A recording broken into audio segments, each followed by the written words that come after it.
A day, and people will pay it. And then there's the merchandise. And I can personally... Donald, this park was not built to cater only for the super rich. Everyone in the world has the right to enjoy these animals. Sure.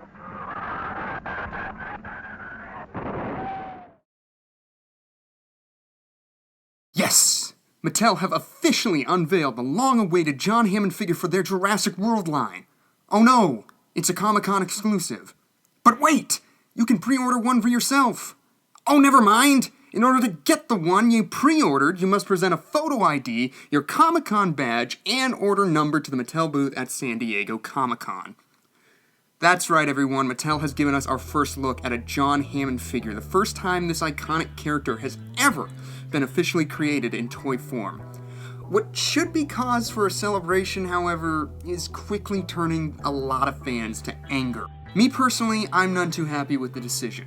Whereas I firmly believe that some figures in any toy line should be more limited or harder to track down in order to make collecting fun and special, there are some things that belong in the hands of all collectors and not just the select few that are able to attend a 5-day event on the West Coast.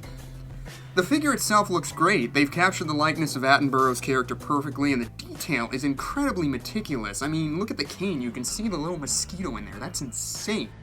On top of that, you also get a lovely incubator stand complete with a hatching velociraptor that unfortunately looks a little wonky. Instead of having the cute rounded snout of the hatching raptor in the JP film, and like the baby blue that Mattel gave us in 2019, this hatchling has a slim, pointed snout, making it look more like the Baryonyx to me than the classic JP Raptors. And also, it's green. Why are the Raptors always green? They go brown. The box art itself is straight out of the 90s, with a box sleeve that looks like it was taken off of a Kenner box, that has gates that open to reveal Hammond himself welcoming you to Jurassic Park. Once the sleeve is removed, however, you get a more modern-looking Mattel legacy packaging style. This piece is a slam dunk in my opinion, and one that has been a long time coming. Unfortunately, that's exactly what the problem is here. Due to the exclusive nature of this piece, collectors who have waited years to own one of the most iconic characters from the franchise in toy form may not be able to. We'll talk more about distribution down the line, but before I go all doom and gloom on you, I want to dissect why Mattel may have gone this route. So why? Well, it should come as no surprise to anyone that the Legacy line was a terrible idea. Maybe not the line itself, but the exclusive nature of it. Target has proven time and time again that they are either incapable or unwilling to handle such a line, and because of that, many sets have been lost to the public, including the much sought-after Spinosaurus and admittedly shoddy story packs, to name a few. Also, in recent months, not only has Target not been ordering Legacy items, they are clearing them out. Shelves upon shelves of overstocked human figures were discounted down to 70% off over the weeks before being removed from shelves entirely. The only remaining Legacy item is the Bull and Baby Rex, and hopefully soon down the line, the Brachiosaurus, although I am already getting worried for that despite Mattel's assurances. These models are not something that Mattel can simply pull out of the air the same day they're revealed. The Hammond figure has to have gone through a lengthy design process for months now. Not to mention, it's got hoops to jump through in order to get approval from Universal, and deals have to be made with Attenborough's estate. So all of this stuff has to happen before this figure is approved, let alone sent into production, and then finally completed to be revealed. But once Mattel realized the lack of interest from their retailer, they were probably too far along in the process to just cancel the piece. What's the solution, at that point? Well, make it exclusive and try to make some money back, I guess. The piece retails for $15 on Mattel's website, which is almost double the cost of any previous Legacy human, and either the orders aren't up yet, or they are already sold out, because when I checked the page, I could not add this thing to the cart. Of course, I'm not going to Comic-Con, so don't be asking me to pick some up for you. I'm one of the fans that will not be getting this figure. I just wanted to see if it was even, available, if you know what I mean. So yes, it's clear that Mattel is trying to get us these figures in some way after Target has continued to screw up. But is this the best way? Let's just talk logistics for a second. Badge prices to Comic-Con vary per day from like $45 to $66 is what I'm seeing on the website, meaning locals would have to spend a minimum of $60 to attain this figure. To put that in perspective, that's more than the retail price of the upcoming Brachiosaurus without tax. And then of course there's the question of people who are not from the area. Then you're dealing with airfare, hotels, transportation, and meals on top of that $60 price tag just to ensure one figure. Of course, it's silly to think anyone would go to Comic-Con just to get this. This is kind of a thing to do if you're going to be there anyway. But I know some crazy collectors out there. I wouldn't put this necessarily past them. And the point still stands that this figure will not be in the hands of average collectors who cannot afford trips to California or badges to get into Comic-Con. They will not be able to get this figure. So logistically speaking, for collectors, this is hell. That's a clean burning hell, I tell you what. I'm already seeing several collectors trying to band together to work out a system to get figures for each other and distribute them, but there comes a point of diminishing returns since attendees are limited to 5. That's okay, because that will prevent someone from ordering out entire stock, like what with the Spinosaurus, and then scalping these online. This will probably be the most expensive and most sought after figure of the Jurassic toy line. Like, mark my words, this is gonna be the one.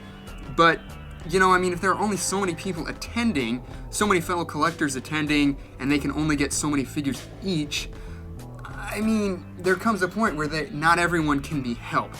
The demand is ultimately too high for the system to support itself. And then, of course, a lot of people are predicting that this figure will be re-released in some capacity down the road at other venues, perhaps without the sleeve or Raptor incubator, so it can maintain its exclusive nature. And that would also make sense. Like I said, a lot of work goes into these things, and there is a lot of money that rides on them. Regardless of how successful exclusive sales are at Comic-Con, Mattel would be foolish to keep this figure out of the hands of widespread collectors. But the question comes up again, where would its home be? Mattel's website, their online store, I mean, I think it's only up for these pre-orders. I doubt it's coming back. They shut down that thing a long time ago. Target has made it abundantly clear that they're done with the Legacy Humans. You don't have closeout sales for massive amount of stock if you intend to buy more down the line. I think they're done with the Legacy Humans. And standard human figures themselves, like, you know, Zia, Claire, Chris Pratt, they're all becoming less and less of a normality everywhere. I mean, I go into Walmarts, I see the dinosaurs, I don't see any human figures. So I don't even know if John Hammond will be released as a standard Dino Rivals figure, because, you know, stores just aren't selling the human figures. And I mean, I don't think retailers are placing a lot of stock in those human characters because the dinosaurs are the ones with the mass appeal. Your average child may not want an old man with a cane for the same price as an actual dinosaur. Collectors definitely do, but they only make up so much of the market. And, you know, I think stores would rather get something with mass appeal, like an Allosaurus, for the same price as a human figure, that kids would definitely want to buy. I don't mean to be all doom and gloom and negative, but I just don't know where this figure would be sold down the road. In conclusion, I can see some of the reason behind Mattel's decision to make this an exclusive, but I cannot condone it. Look, we're spoiled here in the States. Whereas a lot of countries and territories go without a lot of Jurassic products, we get almost everything all the time. And whenever something is denied us for whatever reason, we throw a fit. I mean, even if things just like aren't on the shelf at the same time as everywhere else, we just lose it over here. Let alone when things get canceled or only get distributed in other countries or territories. I mean, God, we're just obnoxious sometimes. And I'm not trying to throw a fit here. That's not what I'm trying to do. Like I said, I believe that not everything needs to be easily accessible. That's what makes collecting special. That's what makes some collections better than others.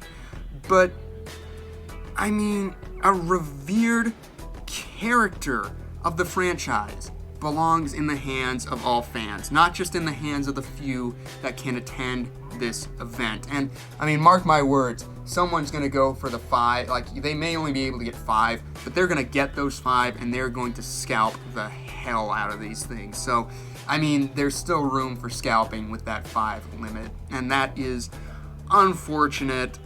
I just wish there was a better way. I'm not sure how Mattel could get these to everyone, and in all fairness, that does seem impossible, like I said, with retailers not wanting the human figures, but a different approach should have been taken here. Like maybe an exclusive dinosaur, since we already have so many dinosaurs. I feel like if they did an exclusive dinosaur, people would be like, yeah, that's kind of annoying. But then again, we're so glutted on dinosaur figures as is in this toy line, I can live without this one. Or maybe an exclusive set, because sets don't get very wide distribution as is. So that would have been a good opportunity for this event, because, you know, those sets aren't going to make their way to shelves anyway, so might as well just sell them at some sort of exclusive. And I'm sure there will be a lot of people defending Mattel in the comments, but all I can say is imagine the uproar that would have come if Mattel went and made the Brachiosaurus a Comic-Con exclusive. A figure that has been anticipated and demanded for years, now only available to those who are attending the con. That is exactly what is happening here, albeit on a much smaller scale. But it is still happening, and I still do think it should not have happened this way. I'm disappointed, and I'm not very hopeful for the future, so all I can do is sit and wait. As always, I want to know what you guys think of this whole situation. Leave a comment down below if you enjoyed our little discussion video today. Don't be afraid to let us know by hitting that like button, and don't forget to subscribe on the way out. We'll try to keep you posted on this and any other Jurassic news as it comes. Thanks again for tuning in. This is Killer Shrew Fan, signing off.